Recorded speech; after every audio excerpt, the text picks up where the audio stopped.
do look pretty amazing. So it's Vin Diesel, in case you don't know, and I was not familiar. So it's Vin Diesel basically in this world where there's monsters, there's dinosaurs, there's different things that he's fighting, but then it's also set in kind of a future, far off world. There's tech. The bottom line, Vin Diesel rendered into a video game, and something that was pretty cool. It's pretty cool to see how they did it. And so that's the Arc 2. Again, going to be a little while before you see that, probably another year or so. Something else that was out from the Game Awards. A lot of stuff announced, but you can check out a lot of that there. All right, continuing on with some trending news. A couple of things that I just didn't want you to forget about in all of this, all of these cool things that were going on. There is something else that was happening this week that may got a little overshadowed, and that has to do with Facebook and with two big lawsuits that have come out. We've heard a lot about Facebook getting called before Congress, especially a lot of social media platforms, but Facebook in particular. They've battled a lot of lawsuits that a $5 billion fine, which was just pocket change for them, they've already dealt with. This, though, seems like it might have some more teeth. So it has to do with two different ones. One was from the Federal Trade Commission, and one was from a coalition of attorney generals from 48 different states and territories. These are two different antitrust lawsuits that were filed at the same time. They've been working together, but they're separate lawsuits. And they essentially target this: the fact that Facebook owns Instagram and WhatsApp. They're saying that because of that, they've stifled competition. They own almost a monopoly when it comes to this social media platform. When it comes to advertising, businesses don't have a choice. And that's all just parts of what these lawsuits say. They're extensive lawsuits. And they're both basically wanting to do this. They want to roll back the acquisitions of Instagram and Facebook. So Facebook, just in case you didn't know, Facebook bought Instagram in 2012 for $1 billion. And then which now that seems like such a small amount. In 2014, they bought WhatsApp for $19 billion. So they own both of those in addition to all the other companies. And it's part of that copy, acquire, kill strategy that Facebook has. These two lawsuits may actually force Facebook to do something. Whether they're going to roll it back, there's debate on whether that's something they should even do because they were approved governmentally. I'll leave that to another discussion. But that's what they're going to be trying to do with these. It's battling on two different fronts. Of course, Mark Zuckerberg and Facebook have issued a number of statements saying that this is frivolous, that this is going to go that way. But that is what's going on. So there's going to be a lot that's going to be happening with that. I think more 2021 style, where this is going to be a big, big story throughout the next year. So follow along with that. All right, final thing of note. You know that I like talking about robots here on the show, whether I enjoy them or fear them, one or the other. But we do have Boston Dynamics, of course, the maker of Spot, the robot dog, and some of the other terrifying creations they've come up with that are now out there in the world, in the workplace, Spot in particular. Well, they have been sold again. So SoftBank bought them a few years ago. Now they have sold at least 80% of the company to Hyundai. Hyundai wanted to buy them. And it's probably not necessarily because of the Spot the robotic dog, although I'm sure that's something they're going to explore more. But because of the fact that this technology is pretty incredible that Boston Dynamics has come up with. If you think about the autonomy, how these things all operate autonomously, which, you know, when they all take over us, that's how they're going to march towards us, all working together. That tech can be used for a lot of things, including possibly self-driving vehicles. Maybe that's where they're going with this. They want to use the tech for that. But Hyundai buying up an 80% share of Boston Dynamics. All right, we just went through a whole lot right there to start off the show, but we've got a lot more here for you. Again, this is Two Box Media. So TWO, Box Media. Two Box Live is the name of this show. I'm Greg Nibbler. Coming up next, we're going to take just a quick break to get Ken Yeung, the technology editor for Flipboard, on here. They have a fantastic showcase of some of the biggest stories in technology over this last year, which has been crazy. We're going to cover a few of them, talk about the storyboard. All that's coming up next, so stick around back here in a minute with more Two Box Live.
And welcome back. This is Two Box Live. I'm Greg Nibbler. Thanks for joining us. We appreciate it very much. Hit subscribe, follow TWO Box Media wherever you are watching, because we get to talk about some really cool things here, and we enjoy everybody who gets to be part of this show. And I am very excited right now for our next guest. It is my friend Ken Yeung, the technology editor for Flipboard, to talk about the tech in review over this last year. Ken, first off, it is so good to see you. How you doing? I'm good. It's certainly been a while. I must apologize for us not reconnecting. I was too busy watching the Disney Investor Day, so naturally that took so long. Looks like we're having just a little bit of a tech issue, so I will check here. Let's see, and we're live, just so everybody knows. So of course this is when this is going to happen. I'm going to switch over here to.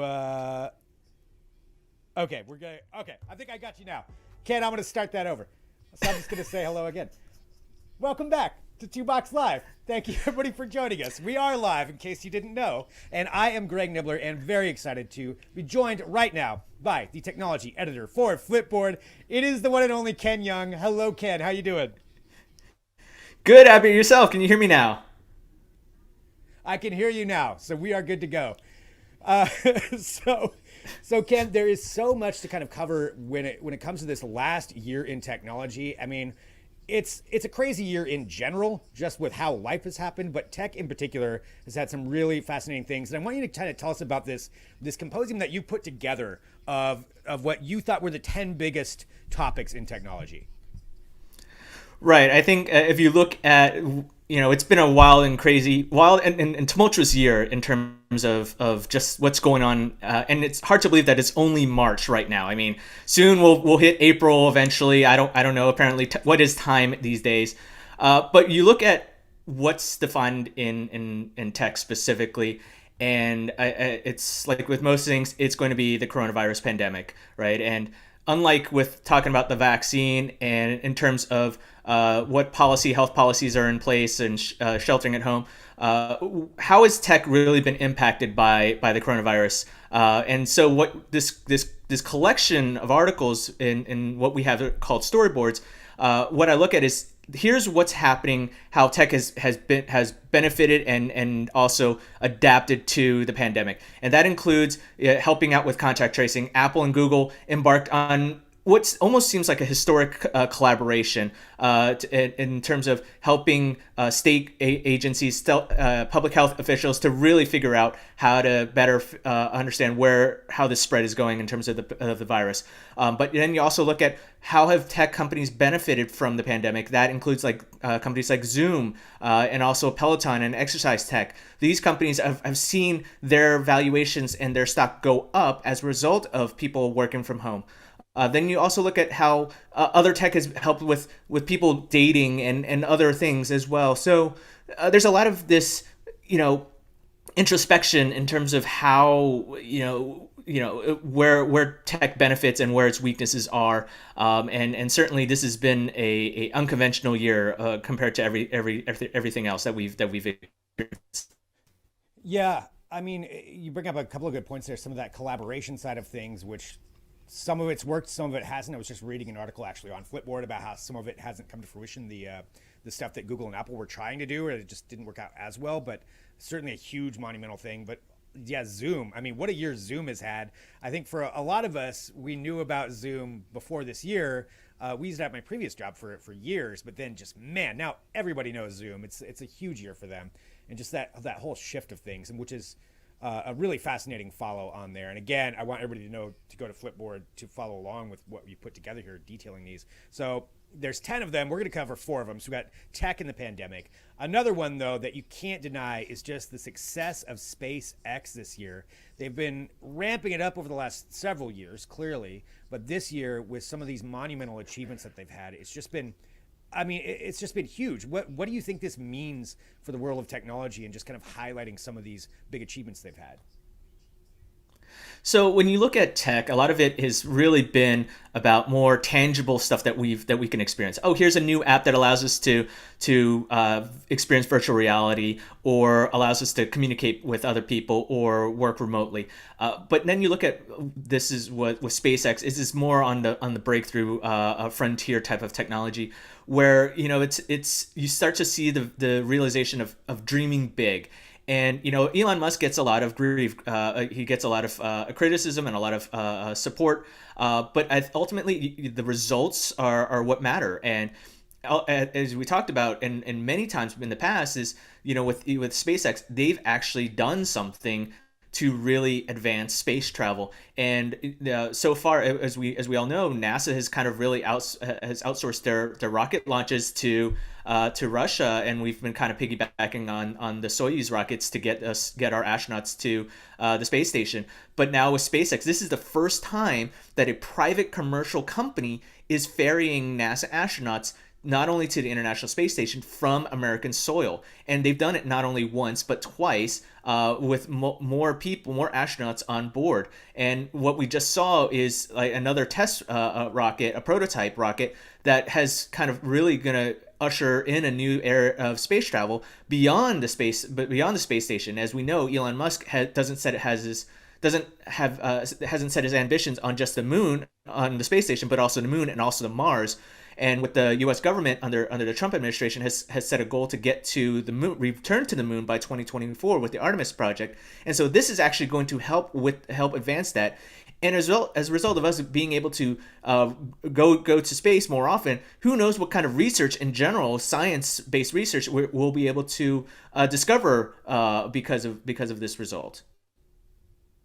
Yeah, I mean, and just seeing where it's going to go because of this, this new commercial space world that we're going to be having, the emergence of this industry as such a huge force for not only commerce, which it does spur more space exploration, but also just working, like you said, with NASA. I think that's a key thing, because if funding dies out there, well, there's plenty of ways that they can figure out how to keep it going, and it's only going to be ramping up. Like you said, 2024, I know NASA's announcing a bunch of things with the Artemis project too. They announced some of the astronauts here just I think yesterday, actually, depending on when you're watching this. But SpaceX, huge, and next year's going to be even bigger, I would imagine, with more things that they're going to be doing. So definitely a great one there. I know there's so much to discuss on this, but going from there, a couple more here. We've got TikTok, which also a story you cannot deny was huge this year for a number of reasons. I think people have kind of forgotten a little bit about what a huge thing this was during the rest of the year, but TikTok, and in particular,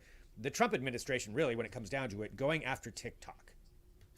Yeah, and I think there's a bigger story, but of course TikTok is the more glamorous version to target. But the Trump administration wants to take out China tech companies from the U.S. They're citing national security concerns.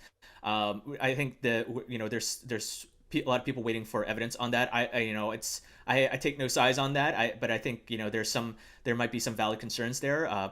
But of course, Huawei in 2019 has been a big target for the administration. And of course, now you set the sights on TikTok. Specifically, President Trump has signed that executive order earlier this year that was sought to ban TikTok from the Google and Apple app stores. Now, whether or not that was actually have any legal grounds is still up for debate, because there's several against the Trump administration. Now, this is not against also just TikTok, but also WeChat as well. But TikTok again is the more popular one. Now we all know that there was an ultimatum from the Trump administration saying, "Hey, ByteDance, TikTok's parent company, you must divest yourself from the U.S. operations or face getting a ban." And of course, ByteDance said, "Okay, fine, we'll sell." And we all anticipated, hey, who would buy it?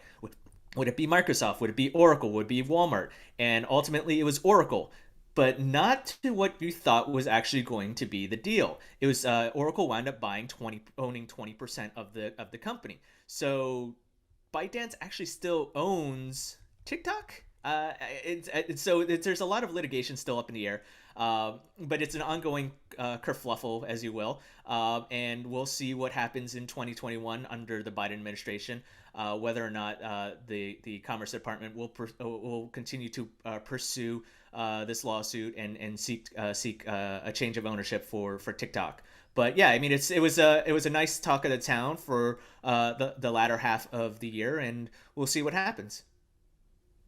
Yeah, I mean, and you're so right. It's kind of just indicative of all those other issues with TikTok being the fancy shiny thing out there at the forefront. But yeah, huge to see what goes on there. And again, read all about that at Flipboard and kind of catch up on what that means for going forward. Because that's what a lot of this stuff, it's what it means going forward into the next year. It may have been a big story this year, but there's a lot of ramifications. Going from there, let's talk about one more quick thing here. I mean, it's tech. We got to talk about the gadget side of things. And in particular, I wanted to see if we could talk about PlayStation and Xbox and these new consoles. Anytime you get new consoles, I mean, it's only once every several years, and this could be kind of a real big changing moment. I feel like the next ones that come out after this are going to be it's a completely different experience, but a big year when it comes to that side of things. So I'm not sure if you heard, but there's plenty of Xboxes and PlayStation 5s out there. I mean, I got no, I wish I had them. Just overflowing with them over there. Exactly. I mean, look at where I'm at, right? I'm broadcasting from a Walmart. No, but the real seriously though, these are highly like highly sought after game consoles, like insane. Like it's tough for a lot of people to get them.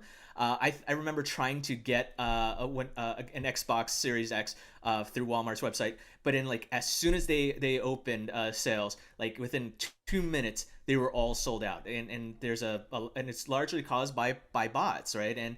But I mean, there's a lot of people that are looking for the Xbox Series X and the PlayStation 5. As you mentioned, it's the first time in several years that we've actually seen a next gen game console that's really popular.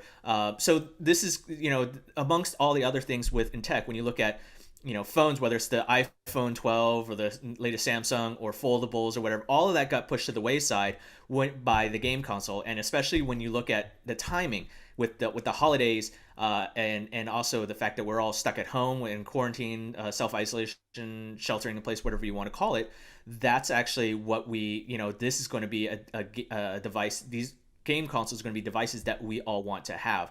And you and I have talked ad nauseum about the Microsoft and Sony, the games and the consoles and the controllers. So these are pretty good. And I'm just happy the fact that I have a PlayStation 4 and I can play Assassin's Creed Valhalla, right? I mean, that's basically it. That, but there's not to say that eventually, once things die down, will I be able to get a Xbox Series X or a PlayStation 5 sometime, in the next 12 months, or should I just say, forget it? Now everyone wants those new game consoles. Maybe there's a chance for me to get the Nintendo Switch, right? So who knows? But yeah. I think there'll be some interesting gifts under the Christmas tree this year. But there might be a lot of people that will be disappointed when they realize they aren't getting the game console that they want. Yeah, I mean, well, I'm kind of jealous that you have Valhalla. It's not that I can't go get that.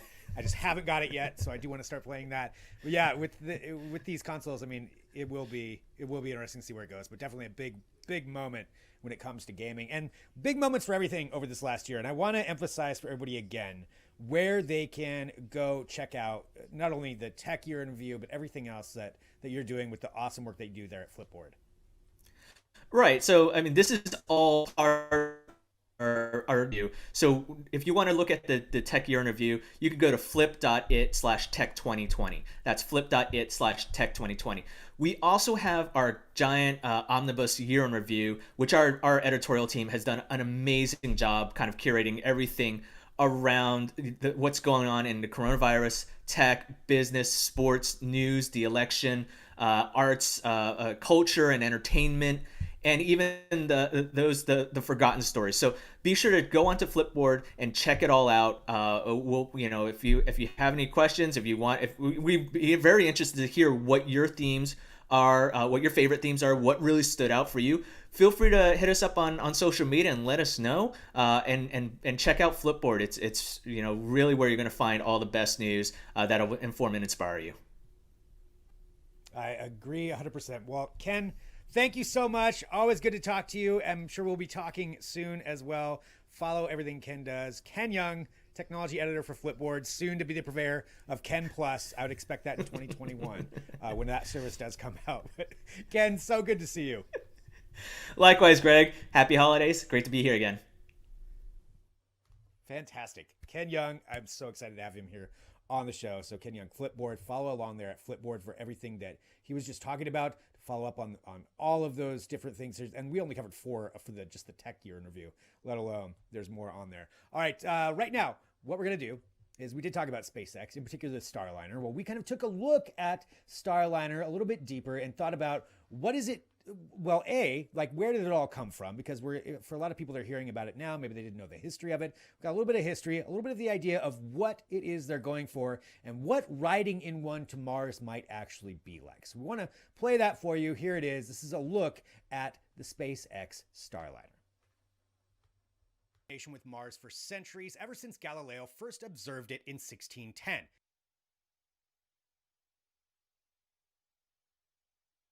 Countless movies have explored the possibilities of visiting the red planet, and the scientific community has worked toward that goal for decades, but now we are closer than ever.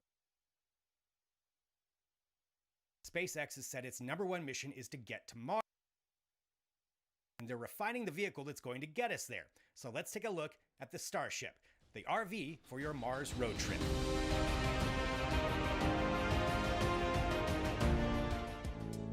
The name Starship was only applied to the program a couple of years ago, but the planning got underway publicly back in 2012. That's when Elon Musk spoke about going to Mars using a yet-to-be-built system called the Mars Colonial Transporter, or MCT. The system would utilize reusable launch vehicles, rockets, transportation pods, and more to bring humans and cargo back and forth to Mars to eventually develop ACOLYTE. It's right there in the name. For the next few years, SpaceX worked on building bigger iterations of the Falcon 9 rocket, with the stated goal of being a rocket that could carry a payload of 220,000 pounds of cargo and people. Major plans were set to be released in 2015, but there were delays as they reworked the designs. Now, the name itself has also seen a lot of changes. After Mars Colonial Transporter, other names were tested like Millennium, Interplanetary Spaceship, and Interplanetary Transport System. Eventually, at the 2017 meeting of the International Astronomical Congress, he announced that the working title for the massive rocket would be BFR, which can be interpreted as Big Falcon Rocket, or I'm sure it could stand for something else as well. This rocket will take the actual vehicle to space, but eventually the entire thing just became known as Starship. So, who will be riding in this massive vehicle? Well, the first passenger to buy a ticket was in 2018 with Japanese billionaire Yusaku Maezawa, who is scheduled to take a trip around the moon sometime in 2023 in a smaller version of the Starship.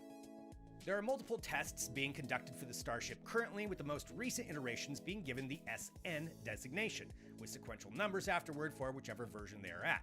We've seen some small hops and even some explosions with various prototypes associated with the program, but they're still moving forward at a pretty astounding pace.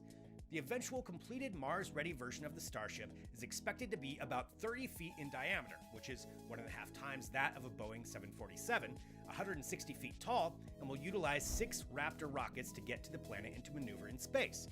There will be different iterations based upon what the craft will be used for, but the passenger side will certainly be important. Elon Musk has said they hope to reach a point to where 100 passengers can be carried at a time in one trip to Mars. So what will that experience be like? For one, it will take around 7 months. That's a long time to be cooped up in the same area as a lot of people. If you think about it, after they leave Earth, these first passengers may never be outside in open air again for the rest of their lives if they don't come back. Okay, that's a little daunting to think about. Let's get back to the actual trip. You'll need entertainment and some amount of comfort. It's bound to get boring at some point. To counter that, Elon Musk stated that he plans to have a giant window as part of the configuration, which he says will be perfectly safe, using materials much like the face shields that current astronauts use. He also said that passengers may enjoy zero-gravity concertos in addition to the stunning views of deep space. While they're still in the design phase right now, there are plans in place up to the SN-15, and Musk has stated that they may be on pace to send the first batch of humans to Mars by 2026. Eventually, they would like to have 1 million people there by 2050, which is a pretty ambitious goal. With the projection of eventually building 100 starships per year, though, you can't necessarily count that out. So how would you feel about riding in a Starship with 99 other people for 7 months alone in space?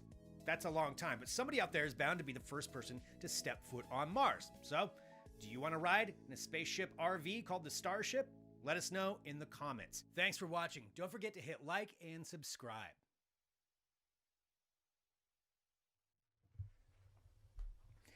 And there we go. That is the Starship from SpaceX. Ignore what I said before that, but still fantastic. Kind of taking a look at that and just how cool it is to see some of the footage of what they've done so far and imagining where it's going to go from there. We've got that as a video on its own on our YouTube page as well that you can go take a look at it. And that is at 2Box Media, TWO Box Media. Big thank you to Mikey Solis for putting that all together. It looks great. And thank you to everybody who's joining us here on this show. Now, we are a new show. We appreciate you being a part of it, but we also appreciate you letting other people know about it, because that is a big thing that we would like. If you hit subscribe, TWO Box Media, wherever you find us, you can hit subscribe on there. You get notifications when we have videos. We'll keep you up to date on news. We've got great guests like Ken Young from Flipboard, so a big thank you to him for joining us here on the show as well. And yeah, I know I say thanks a lot, but I really do appreciate it. We enjoy doing this show. We've got a lot in the works coming up, but we are live every Monday and Friday, 10 a.m. Pacific. So join us here, 1 p.m. Eastern, 10 a.m. Pacific. You can hop in and leave comments. Let us know, even when we're not live, leave your comments in there. We'll make sure and answer those. And on behalf of myself, it's Friday. I've had a lot of coffee. I'm Greg Nibbler. Thank you to Mikey Solis, Jess Serba. Thanks to everybody who is watching. We'll be back on Monday with more 2Box Live.